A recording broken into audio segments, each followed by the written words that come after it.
समर्थ. तुमच्या सगळ्यांचं पुन्हा एकदा व्हिडिओमध्ये मनापासून स्वागत आहे। तुम्ही सगळे एवढे छान छान कमेंट्स करता त्यासाठी तुमची मनापासून खूप म्हणजे खूप आभारी आहे। यूट्यूबच्या संदर्भात तुमचे काही प्रश्न असतील तर नक्की कमेंट करून सांगा। मला जेवढ्या प्रश्नांची उत्तरं माहिती आहेत तेवढे तुम्हाला देण्याचा मी नक्की प्रयत्न करेन। तर वायटी स्टुडिओ वारंवार ओपन केल्यामुळे काय होतं, हे एक ॲप आहे। आपल्या चॅनलला तर काही प्रॉब्लेम होत नाही ना, कारण आपण बरेच यूट्यूबवर व्हिडिओ बघत असतो। तुम्ही वायटी स्टुडिओ ओपन करताय तर तुमचा चॅनल बंद होईल, डेड होईल, पण असं बरंच काही तरी आपण प्रत्येक वेळी व्हिडिओमध्ये बघत असतो। पण खरंच का हो वायटी स्टुडिओ सारखं ओपन केल्यामुळे चॅनलला धोका आहे? हो, खरंच आहे। ते कसं काय तुम्हाला मी या व्हिडिओमध्ये थोडक्यात सांगणार आहे। काय होतं तुम्हाला सांगते। आपल्याला आता वायटी स्टुडिओ का वापरतात हे तर सगळ्या ताईंना माहिती आहे, त्याचा काय फायदा आहे ते सुद्धा माहिती आहे। फक्त सारखं वारंवार ओपन केल्यामुळे काय परिणाम होतो, तर सगळ्यात पहिलं म्हणजे आपल्याला अशा सवयी असतात त्याचा परिणाम आपल्या सगळ्या चॅनलवर होत असतो। एकदा व्हिडिओ अपलोड केला की आपण एक अर्ध्या तासाने 10-10 मिनिटांनी सारखं वारंवार खोलून बघत असतो। व्हिडिओला व्ह्यूज किती आल्या, सबस्क्रायबर किती वाढले, कमी किती झाले, वॉच टाइम किती वाढला, रेव्हेन्यू किती ऍड झाला, या सगळ्या गोष्टी आपण वारंवार चेक करत असतो। यामुळे ना आपल्या मनावर प्रचंड असा ताण येत असतो, मानसिक ताण येत असतो आणि आपण एवढं टेन्शन मध्ये जातो की बाबा सबस्क्रायबर कमी। तुम्ही कधी ऑब्झर्व स्वतःला करा, सबस्क्रायबर कमी झाले की का बरं माझा एक सबस्क्रायबर कमी झाला असेल, या तर व्हिडिओला एवढी मेहनत करून सुद्धा व्ह्यूज का आल्या नाहीत। म्हणजे सगळं निगेटिव्ह हे कधी होतं, ज्यावेळेला वायटी स्टुडिओ ओपन करतो त्यावेळेला। खरं तर वायटी स्टुडिओ हे ॲप आपल्याला एवढं महत्त्वाचं आहे ना, म्हणजे एवढं उपयुक्त आहे ना, पण त्याचा आपण व्यवस्थित फायदाच करून घेत नाही। आपण त्याचा सगळ्या निगेटिव्ह गोष्टींकडे फायदा करून म्हणजे विचारांकडे करत असतो। वायटी स्टुडिओचा प्रॉपर अभ्यास करून बऱ्याच जणांनी यूट्यूबमध्ये सक्सेस मिळवलेला आहे, पण आपण सर्वसामान्य मराठी लोक आपल्या याकडे लक्ष नाही। आपल्या फक्त एकच डोक्यात आहे, वायटी स्टुडिओवर व्ह्यूज दिसतात, सबस्क्रायबर वाढलेले दिसतात, एवढंच आपण बघत असतो, वारंवार चेक करत असतो। आपण ना आपले व्हिडिओ बनवण्यासाठी आपली एनर्जी नाही लावत, तर आपली एनर्जी सगळी वायटी स्टुडिओ मध्ये लावत असतो। बापरे, का माझ्या व्हिडिओना व्ह्यूज आले नसतील, कालचा व्हिडिओ व्हायरल गेला का, कालच्या व्हिडिओला किती व्ह्यूज आल्या, पाठीमागच्या 2 महिन्यापूर्वीच्या व्हिडिओला किती व्ह्यूज आल्या, किती सबस्क्रायबर याला मिळाले, या सगळ्या गोष्टी आपण बघत असतो आणि स्वतःला दोष देत असतो। जर कितीही व्ह्यूज येऊ द्या, कितीही सबस्क्रायबर वाढू द्या, आपलं कधीच समाधान होत नाही। उलट आपण निगेटिव्हच विचार करत असतो। म्हणजे वायटी स्टुडिओ जर आपण ज्यावेळेला ओपन नाही ना करत त्यावेळेला रिलॅक्स असतो, पण ओपन केलं की जवळजवळ 1-1.5 तास आपण त्यातच असतो। का कमी झाले असेल सबस्क्रायबर, एवढं व्यवस्थित करून सुद्धा म्हणजे व्हिडिओला व्यवस्थित थंबनेल देऊन, टायटल देऊन सुद्धा व्हिडिओ का व्हायरल गेला नसेल, या सगळ्या गोष्टींकडे फोकस करतो आणि आपण जे हातात व्हिडिओचं काम घेतलेलं असतो ना त्याकडे दुर्लक्ष करतो। त्यामुळे जर तुम्ही वायटी स्टुडिओचा ॲप वापरत असाल ना तर स्वतःवर मर्यादा ठेवा। दिवसातून 2 ते 3च वेळाला बघायचं, जास्त बघायचं नाही। आणि व्हिडिओ जरी व्हिडिओला व्ह्यूज आले नाहीत, सबस्क्रायबर आले नाही ना, तरी काही सुद्धा टेन्शन घ्यायचं नाही। कारण कसं आहे, ते एक ॲप आहे, ते यूट्यूबचं म्हणजे व्हिडिओचं अल्गोरिथम, अॅनालिटिक ज्या काही गोष्टी असतात ना त्यावर आपला ऑडियन्स कधी अवेलेबल आहे या सगळ्या गोष्टी बघण्यासाठी आहे। आपल्या चॅनलचं फ्युचर ठरवणारं वायटी स्टुडिओ ॲप अजिबात नाहीये, त्याच्यावर आपल्या चॅनलचं फ्युचर ठरत नाही।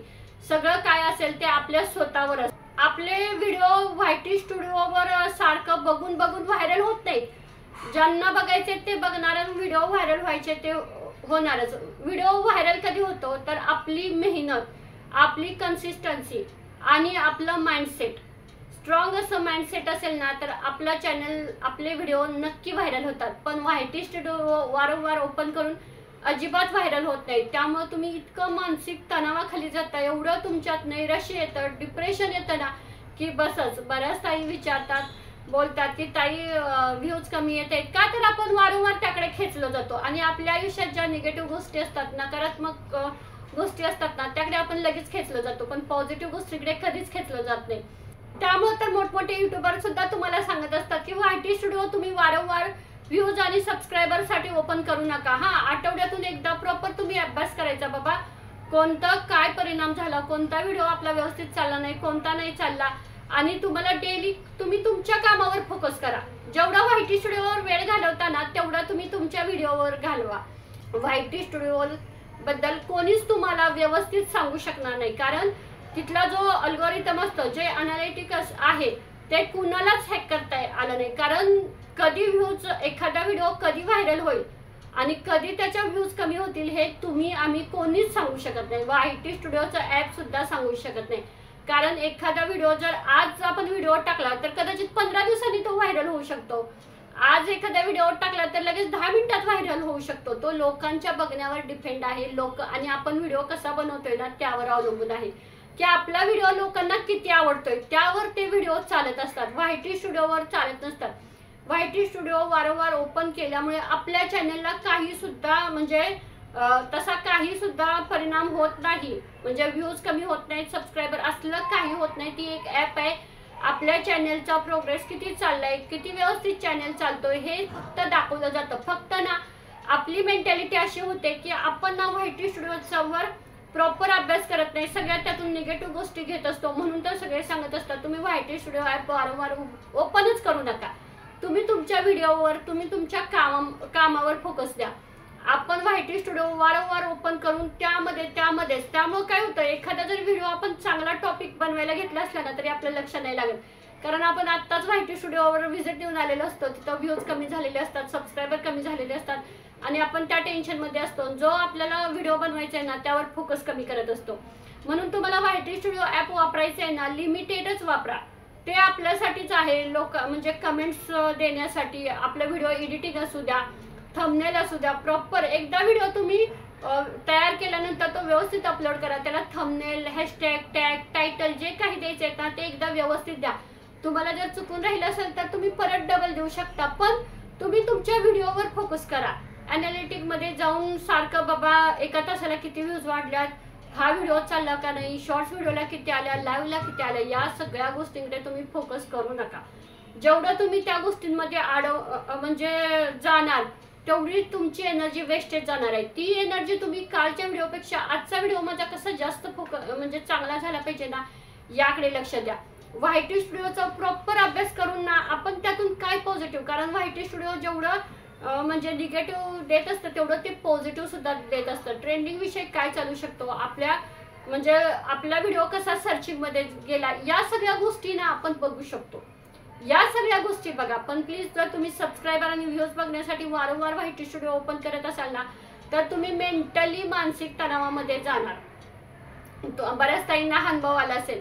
नाही जायचं जिथं तुम्हाला माहित आहे ना, एकदा तुम्ही व्हिडिओ टाकलाय ना आणि प्रत्येक वेळेला व्हिडिओ टाकलाच की व्हायरल होईल असं काही नाहीये. त्यावेळेला तुमचा ऑडियन्स अवेलेबल नसेल किंवा काहीतरी प्रॉब्लेम असेल ना, एकदा व्हिडिओ टाकायचा सोडून द्यायचं. तुम्हाला वाटतंय ना त्या व्हिडिओत काहीतरी कमी आहे, थंबनेल प्रॉपर नाहीये, तुम्ही त्याच्यावर काम करा, थंबनेल याच्यावर काम करा. पण बाकीच्या व्ह्यूज का आल्या नाहीत त्याचं काय कारण असेल ते तुम्ही शोधायचं काम करू नका.